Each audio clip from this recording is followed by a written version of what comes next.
Llegamos hoy al capítulo 3 de la carta a los romanos y como en ocasiones anteriores vamos a ir haciendo la lectura del capítulo a medida que lo vamos comentando. Quiero recordaros lo que dije el primer día del estudio en la introducción a la carta, y es que para estudiar un tema bíblico, no importa el que sea, es necesario leer con detalle el pasaje que se va a estudiar. Por tanto, sugiero a los que seguís estas reflexiones sobre la epístola a los romanos que si el viernes toca el capítulo 2, lo leáis la semana anterior, si toca el 5, lo leáis la semana cuarta y así sucesivamente para estar familiarizados con el texto bíblico. En los capítulos anteriores Pablo estuvo diciendo algo que es esencial que entendamos bien. Y lo que tenemos que entender es que todos los hombres somos pecadores. Que el pecado se ha heredado de nuestro primer padre. Y nuestro primer padre, según ha transmitido la genética humana al resto de la raza humana, así también transmitió la genética espiritual, el pecado. Ese pecado, normalmente el pecado que nosotros traemos como heredado, se suele llamar pecado original o pecado de origen. Ese pecado original va a traer como consecuencia la corrupción espiritual de la persona y orienta siempre el corazón del hombre al mal. Es más, cuando el Señor en Génesis, en el relato de Génesis, da testimonio de cómo era la sociedad de los tiempos del diluvio, dice que el corazón de ellos era continuamente el mal, no al mal, sino el mal. Es decir, el corazón del hombre es malo, y es malo porque hereda el pecado y hereda por tanto la depravación correspondiente, que significa la imposibilidad de remediar ese problema espiritual, porque somos pecadores no porque pecamos, sino que pecamos porque somos pecadores. Por tanto, el hombre, por más que quiera hacer, no puede luchar contra su yo deteriorado y contra su naturaleza que ha sido dañada por el pecado desde el principio, cuando nuestro primer padre, nuestros primeros padres pecaron. Ahora, si todos somos pecadores, se excluye cualquier jactancia, cualquier arrogancia, cualquier orgullo personal.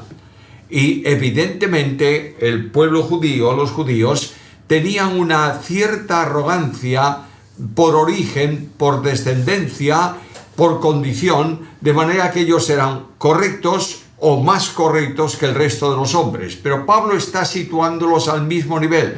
No hay ninguna ventaja, dice el apóstol Pablo, ningún privilegio para el judío o para el gentil, por cuanto todos pecaron y todos están destituidos de la gloria de Dios. Con ese pensamiento que ha estado presente en los capítulos anteriores, entramos en este capítulo 3.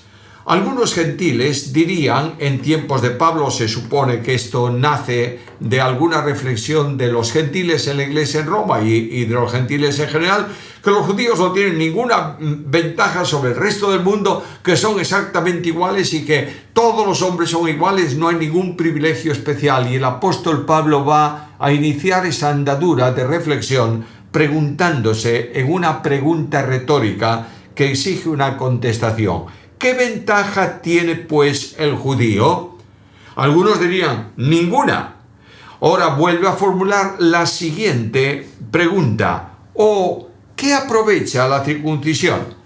Es decir, ¿qué tiene que ver, qué ventaja tiene el pueblo judío en relación con los gentiles, si tienen humanamente hablando alguna?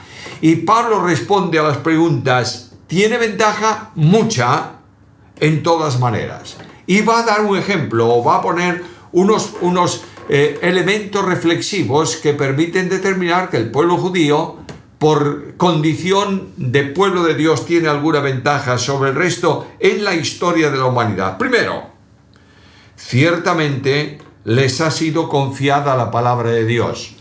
Toda la escritura, toda la Biblia ha sido escrita por gente del mundo judío o vinculados estrechamente con ellos. Por tanto, la palabra de Dios fue revelada a gente de esta nación, de este pueblo. Profetas a lo largo de todo el tiempo de la historia comunicaron un mensaje que no salió de ellos, sino que salió de Dios. Dios confió a este pueblo, entregó a este pueblo el ministerio excelso de escribir la palabra de Dios, comunicarla y mantenerla. La palabra de Dios les ha sido confiada. Y otra pregunta, está argumentando como si tuviese una persona con la que estaba dialogando. Versículo 3. Pues ¿qué? Si algunos de ellos han sido incrédulos, ¿acaso la incredulidad de ellos habrá hecho nula la fidelidad de Dios? Dios ha establecido en la palabra promesas, algunas de ellas directamente para el pueblo de Israel. Muchas de las promesas son promesas condicionales, de manera que el pueblo tiene que comportarse de una determinada manera y Dios bendice a ese pueblo que obedece, que le sirve en esa condición. Muchos de los del pueblo de Israel que tienen la palabra de Dios, la ley, los profetas, que tienen la revelación de Dios escrita directamente, muchos de ellos no han creído en Dios y por tanto son pecadores, no tienen salvación, se pierden como el resto de los hombres y al mismo tiempo ellos por esa condición anulan la posibilidad de bendiciones condicionales que Dios había establecido para ese pueblo. ¿Pero dejó Dios de ser fiel? Si Dios dice al pueblo de Israel, te bendeciré y multiplicaré tu descendencia, y no lo ha hecho y ha enviado o permitido que ejércitos del norte, como por ejemplo Babilonia, viniera y destruyera todo Israel, quemara la capital del reino y llevara cautivo a la prácticamente totalidad del pueblo, ¿eso anula la fidelidad de la promesa de Dios? No, en ninguna manera. Dios va a habilitar un camino para el cumplimiento de esas promesas, pero Dios es siempre fiel en todo lo que dice y en todo lo que afirma. Pablo responde de forma categórica, versículo 4, de ninguna manera.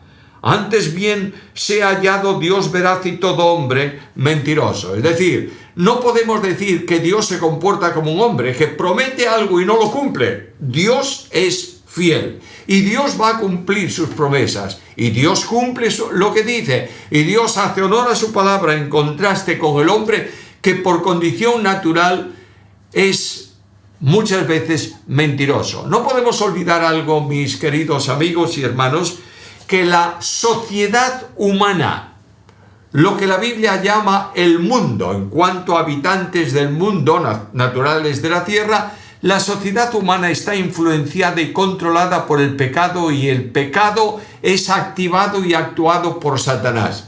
Por tanto, el mundo entero, dice Juan, yace, descansa, duerme, está adormecido en el maligno. Dios es verdad, el hombre es mentiroso. Y cita la palabra del Antiguo Testamento, para que seas justificado en tus palabras y venzas cuando seas juzgado. Es decir, si alguien se levanta para decir Dios no es veraz, Dios manifiesta que es veraz porque cumple siempre todas sus promesas, a pesar de que aparentemente algunas de ellas no se hayan cumplido todavía. Dios es fiel, ha demostrado el cumplimiento de todas las promesas a lo largo de la historia. Es más, la primera promesa que Dios formula al hombre es la del nacimiento de un Salvador. Y transcurre en los tiempos de la historia humana y entramos en la noche de los siglos y se diluye en el pensamiento de muchos la promesa de redención y de pronto Gálatas 4:4, cuando vino el cumplimiento del tiempo, Dios envió a su Hijo nacido de mujer, nacido bajo la ley, para que redimiese a los que estábamos bajo la ley a fin de que recibiésemos la adopción de hijos. Dios es fiel. Pablo dice, bueno, algunos estarán pensando que esto no se cumple ciertamente o en la totalidad, en la plenitud del cumplimiento absoluto de esas promesas. Versículo 5. Si nuestra injusticia hace resaltar la justicia de Dios, ¿qué diremos? ¿Acaso es injusto Dios que da castigo? Hablo como hombre. Y viene a una confrontación de la verdad de la justificación, está entrando en ella, de la justificación en relación con el mundo. Y el mundo dice, vamos a ver, si el pecado del hombre, el problema del hombre, está haciendo evidente la justicia de Dios, y la justicia de Dios resplandece frente a la injusticia de los hombres, entonces, ¿qué razón tiene para condenarlos? Si realmente los hombres son instrumentos en la mano de Dios para levantar y manifestar la justicia de Dios. Y Pablo responde en ninguna manera. De otro modo, ¿cómo va a juzgar Dios al mundo? Es decir, si la injusticia de los hombres viene en beneficio de Dios, no puede Dios, que es justo, juzgar a los hombres por ser injustos, porque esa injusticia le provee a Dios de una gloria especial. Esto es el pensamiento diabólico introducido en la mente del hombre en relación con Dios. Cuando nuestros primeros padres fueron tentados, Eva fue tentada, lo que Satanás insinuó es que Dios no es justo, porque está negándoos que vosotros conozcáis lo que Él conoce y discernáis perfectamente entre el bien y el mal. Por tanto, el mismo pensamiento que Satanás tuvo en la mente de nuestros primeros padres, introdujo en la mente de nuestros primeros padres, lo hace en el tiempo actual. Y dice, Dios es justo porque la injusticia de los hombres contrasta con su justicia. Por tanto, no tiene ninguna razón para condenarlos. Y Pablo dice, de ningún modo. Dios es justo, porque si no fuese justo, ¿cómo juzgaría con justicia al mundo? Versículo 7, pero si por mi mentira la verdad de Dios abundó para su gloria, ¿por qué soy juzgado como pecador? Simplemente la respuesta no puede ser otra, porque lo eres. El pecador juzga, el pecador se comporta incorrectamente, el pecador se ha desviado de Dios. Todos los hombres se han desviado de Dios. No hay ningún camino de los hombres que conduzca a Dios, como veremos enseguida, puesto que todos somos pecadores. Dios tiene necesidad de juzgar al mundo. Aunque mi pecado, en contraste con su santidad, produzca gloria para Dios porque Él es santo, incontaminado y perfecto. Por tanto, el argumento del versículo 8, planteado en otra pregunta reflexiva, ¿y por qué no decir? Como se nos calumnia y como algunos cuya condenación es justa afirman que nosotros decimos, hagamos males para que vengan bienes. ¿Sabéis que esta frase, este concepto, apuntado por Pablo en este versículo, que era un denuesto contra los cristianos del primer siglo, de los tiempos apostólicos, la gente decía, bueno, porque estos dicen que Dios es bueno y perdona, entonces no importa, pequemos si es necesario. Esto fue una de las acusaciones que de la religión oficial de entonces surgió contra los reformadores, cuando decían, peca mucho y cree más, acusando a Lutero de esta frase. No es esto lo que dice aquí Pablo, lo que afirma Pablo, sino que es un desprecio contra los creyentes. Algunos nos acusan, cuya condenación es justa, y afirman que nosotros decimos, hagamos males para que vengan bienes. Es decir, como Dios es bueno y grande y perdonador, cuanto más malo sea yo, más glorioso es el perdón y el amor de Dios. Pablo dice, esto es una insinuación diabólica que se formula por quienes, siendo injustos, su condenación es justicia de Dios. Versículo 9. ¿Qué pues?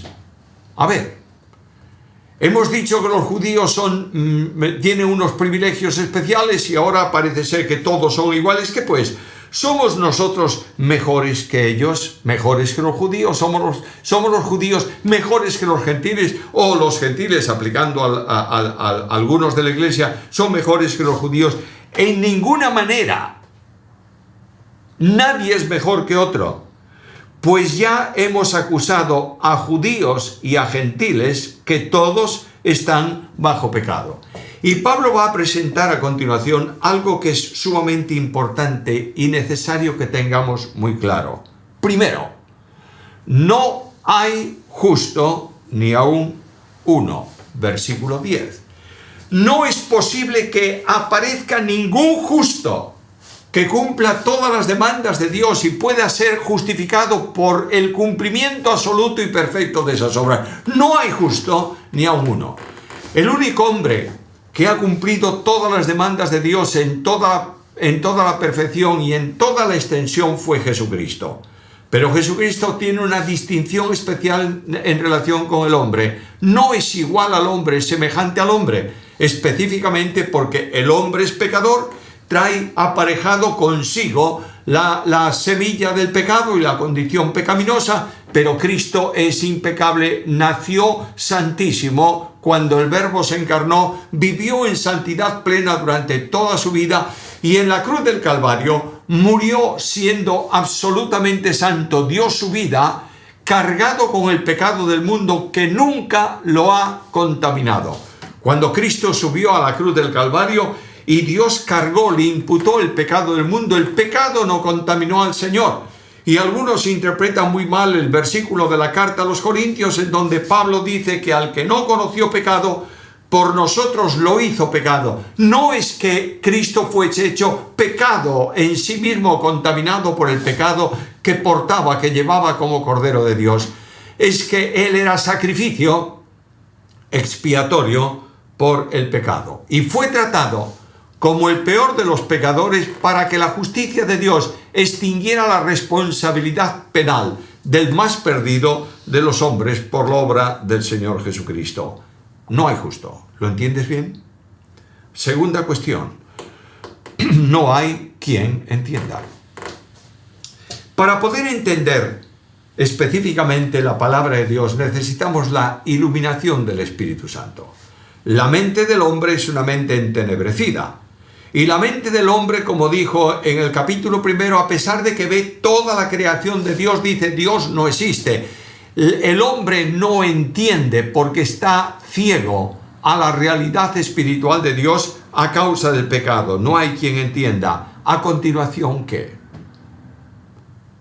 No hay quien busque a Dios. ¿Cómo es esto? Algunos, tal vez de los que estáis viendo el programa, podréis decir esto no es así. Yo he buscado al Señor durante mucho tiempo, por muchos años, y al fin lo encontré. Escúchame. Si tú has buscado al Señor es porque el Espíritu te condujo a esa búsqueda y porque el Padre te llamó para ir a Cristo. No es por tu deseo personal. El hombre es contrario a Dios porque Dios manifiesta el contraste absoluto de lo que el hombre es y las obras imperfectas, pecaminosas del hombre contrastan absolutamente con la gloria excelsa y luminosa de Dios. Por tanto, el hombre no tiene nunca ningún tipo de interés para buscar a Dios. Está contento con su situación, vive feliz con su pecado, practicando el mal. No hay quien entienda, no hay quien busque a Dios. A continuación, todos se desviaron. A unas se hicieron inútiles. No hay quien haga lo bueno, no hay ni siquiera uno. Las palabras son contundentes, la afirmación es absoluta. Todos los hombres se desviaron. No hay ningún camino que nazca del hombre que lleve a Dios, sino todo lo contrario. Proverbios dice que hay camino que al hombre le parece derecho, pero su fin, camino de muerte. Y lo que me está diciendo aquí el apóstol Pablo, citando este pasaje del Antiguo Testamento, lo que me está diciendo el apóstol Pablo es algo sumamente importante y sorprendente. El hombre nunca quiso acercarse a Dios por deseo personal. Permíteme 2 ejemplos. Cuando Adán pecó contra Dios, ¿buscó Adán a Dios? No. La Biblia dice que fue y se escondió. ¿Quién buscó al pecador escondido? Dios. Y es Dios quien viene y le llama, ¿dónde estás tú? Mira en qué posición has caído. Y pasa el tiempo. Alguno podrá decirme, bueno, Adán estaba muy asustado y no sabía cómo reaccionar. Bueno, déjalo ahí. Vamos a Isaías capítulo 53. Todos nosotros nos descarriamos como ovejas, cada cual se apartó por su camino. Escucha el texto. Todos descarriados. Cada uno tenía un camino. Ninguno de esos caminos llevaba a Dios. Por tanto, tengo que entender con claridad que sin una operación especial del Espíritu Santo de Dios, sin la iluminación del mensaje del Evangelio, para que sea comprensible, no intelectual, sino vivencialmente por el hombre, nadie busca a Dios. Déjame citarte la estrofa de un antiguo himno que tiene un contenido doctrinal extraordinario. Yo te busqué, Señor, mas descubrí que tú impulsabas mi alma en ese afán, que no era yo quien te buscaba a ti, tú me encontraste a mí. Y esta es la verdad bíblica. Como el hombre no quiere buscar a Dios, es Dios que viene a buscar al hombre. Lucas 19:10, el Hijo del Hombre vino para buscar y salvar lo que se había perdido. Amigos míos, por más que tú te esfuerces como hombre en llevar a una persona a Cristo, si Dios no interviene en esa vida, nadie acudirá al Señor. Aquí tienes la bendición que nos ha alcanzado. Dios nos llamó en nuestro camino y nos condujo a Cristo. Ahora, las características espirituales del hombre pecador. Sepulcro abierto es su garganta, es decir, la expresión de esa vida, la conversación, las palabras de esa vida son tremendamente nocivas, perversas, contaminantes. Alguien me dirá, pero yo conozco personas que tienen una conversación extraordinaria, no dicen ninguna palabra malsonante y todo eso. No hay duda de que hay personas que tienen una buena conversación, fluidez, pero la expresión que sale por la boca está en el corazón. De la abundancia del corazón habla la boca, y el corazón del hombre no regenerado es pecaminoso. Con su lengua urdieron engaños. Veneno de áspide hay debajo de sus labios. Esta es una situación generalizada de la condición pecaminosa del hombre sin excepción. Su boca, versículo 14, está llena de maldición y de amargura. Sus pies veloces a derramar sangre. Alguien dice, Pablo está tomando unos textos que están realmente exagerando, porque no todos son veloces para derramar sangre. Jesús dijo que todo aquel que desprecia a su hermano ya puede ser juzgado como homicida. Sermón de la montaña. Por tanto, los pies son veloces para derramar sangre, y además la sociedad de hoy lo pone de manifiesto, no hace falta entrar en consideraciones. Quebranto y desventura hay en sus caminos. Mientras que el camino de Dios es uno, yo soy el camino. Los caminos del hombre son múltiples, mientras que en el camino de Dios hay paz y esperanza. En el camino de los hombres hay permanentemente quebranto y desventura, y no conocen camino de paz. ¿Por qué causa? Porque no hay temor de Dios delante de sus ojos. La primera evidencia de que no hay temor de Dios es que, conociendo a Dios en la revelación natural, no le dieron gloria, no se colocan, no se rinden delante de Él. Pero sabemos, versículo 19, que todo lo que la ley dice, lo dice a los que están bajo la ley, para que toda boca se cierre y todo el mundo quede sujeto bajo el juicio de Dios. La ley habla a los que tienen la ley, a los que recibieron la ley. No hay duda que quienes recibieron la ley y están sujetos a esa ley es el pueblo de Israel, que se le dio esta ley. Y esta ley no se le dio para salvación, sino para que conozcan su condición pecaminosa, para que el mundo entero quede bajo el juicio de Dios, ya que por las obras de la ley, no importa que sean judíos o no judíos, ya que por las obras de la ley ningún ser humano será justificado delante de Dios, porque la ley no fue dada para justificación. Mira para qué fue dada la ley, porque por medio de la ley es el conocimiento del pecado. Cuando yo voy por carretera y tengo ahí una señal de límite de velocidad y me dicen velocidad máxima 120 kilómetros, y como no hay nadie, yo paso a 130. la señal no puede justificar mi acción, sino que la denuncia. Por tanto, la ley no es dada para que yo retroceda en un cumplimiento incorrecto y cumpla nuevamente aquello en condiciones y sea justificado. Ya has delinquido cuando has quebrantado la ley. Yo he delinquido cuando paso de 120 kilómetros por hora y hay una señal que me indica que es la velocidad máxima. Digo, ¡ay, qué pena! De verdad que me he colado, pero desde ahora en adelante, durante toda la ruta, yo voy a rodar a 120 como máximo, incluso un poco menos. No justifica esa segunda acción o actuación, no justifica el quebranto de la primera. La ley es dada para revelar el pecado, para que quedemos convictos delante de Dios. Pero ahora, como quiera que la ley no puede justificar, pero ahora, aparte de la ley, se ha manifestado la justicia de Dios testificada por la ley y los profetas. Luego la justicia de Dios, de la que han hablado y habla la Escritura a lo largo de todo el Antiguo Testamento, se manifiesta.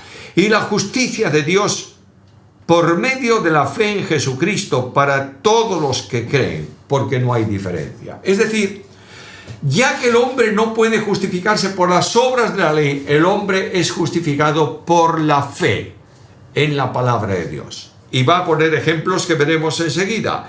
La fe que justifica es la que se deposita en el Salvador. El apóstol Pablo va a decir más adelante que con la boca se confiesa, pero se cree con el corazón. La fe se deposita, entrega la persona en las manos del Salvador y lo acepta como Salvador y como Señor de su vida. Y esta justificación por la fe alcanza a todos los que quieren ser salvos, por cuanto todos pecaron, versículo 23, y están destituidos de la gloria de Dios. Y estos que están destituidos de la gloria de Dios son justificados gratuitamente por su gracia. Y aquí está vinculada la fe y la gracia. La gracia es la razón, causa y sostenimiento de la salvación. La fe es el medio o el modo instrumental para recibir la salvación. La fe nos llama a depositar la vida en el Salvador. La gracia sustenta la salvación de aquel que ha creído. Dios puso a Cristo, versículo 25, como propiciación por medio de la fe en su sangre para mostrar su justicia a causa de haber pasado por alto en su paciencia los pecados cometidos anteriormente. El término traducido aquí como propiciación en el texto griego no es ese, es propiciatorio. Dios puso a Cristo como propiciatorio. Propiciatorio era la plancha de oro que estaba en el arca de la alianza. Sobre esa plancha de oro se extendía una porción de la sangre del sacrificio anual de la expiación. Los querubines, situados en los extremos del arca, miraban el propiciatorio. Estoy hablando simbólicamente. Los querubines son los custodios de la santidad de Dios. Y ellos ven la ley acusatoria del pecado que está dentro del arca, bajo la tapa del propiciatorio, y la ven a través de la sangre de expiación. Por tanto, los pecados denunciados por la ley son resueltos en justificación por el sacrificio cuya sangre se presenta, se coloca en el propiciatorio. De la misma manera, el Dios de la gracia ha extendido en el propiciatorio celestial, que es Cristo mismo, la sangre de Cristo que expía la maldad del hombre, que cancela la deuda del pecado, y ha pasado en su paciencia por alto los pecados cometidos anteriormente con vistas a la obra de la cruz. Los sacrificios del Antiguo Testamento, en donde se resolvían el pecado del pueblo durante un año, no en sí mismos no pueden limpiar de pecado. La sangre de un animal no vale para eso de manera ninguna, pero todos ellos apuntan a la sangre del Cordero de Dios. Por tanto, los pecados de aquellos que han creído en la antigua dispensación quedan cancelados en la realidad del sacrificio expiatorio de Cristo. Y hoy el Señor, en la presencia del Padre, en esta figura extraordinaria, presenta ante la justicia de Dios la sangre suya derramada, mediante cuya sangre entregada, cuya vida entregada, el pecado de aquellos que creen es cancelado definitivamente delante de Dios. Lo hizo, versículo 26, con mira de mostrar en este tiempo su justicia, a fin de que Él sea el justo y el que justifica al que es de la fe de Jesús. Por tanto, ¿dónde está la jactancia? Si no puedes conseguir nada para alcanzar el perdón de tus pecados y es la obra que Dios hizo la que, aplicada a la vida del que cree, justifica al pecador, ¿dónde está la jactancia? ¿Dónde está el orgullo personal del hombre? En ningún lugar. Porque ciertamente hay un solo Dios, el cual justifica por la fe a los de la circuncisión y por medio de la fe a los de la incircuncisión. La única forma de salvación para judíos y para gentiles, para todos los hombres en la tierra, es por medio de la fe. La gracia salvadora de Dios sustenta para el que cree en Cristo la justicia divina que le es aplicada y cancela la deuda del perdón de los pecados. Entonces, si ya la ley no vale para nada, lo mejor es tirarla. Último versículo, 31. Invalidamos la ley por medio de la fe. De ninguna manera, sino que afirmamos la ley. La ley expresa lo que Dios ha establecido como precepto regulador de la vida del hombre. Yo creo. Cuando yo creo, soy regenerado. Y cuando soy regenerado, el Espíritu de Dios actúa en mi vida para que yo cumpla los mandamientos que Dios ha establecido. En la regeneración, dice el profeta, Dios pondrá su espíritu en nuestros corazones y haré que guarden mis preceptos y los pongan por obra. Por tanto, la acción del Espíritu Santo en la regeneración conduce al hombre al cumplimiento de las demandas de la ley, porque vinculado con Cristo, que es la justicia de Dios, nosotros justificados en Él, recibimos la justicia imputada y la justicia práctica de la vida de Cristo en nosotros se manifiesta en el cumplimiento de lo que Dios ha establecido. El Dios de la Biblia es el Dios de la gracia, de la salvación y del perdón.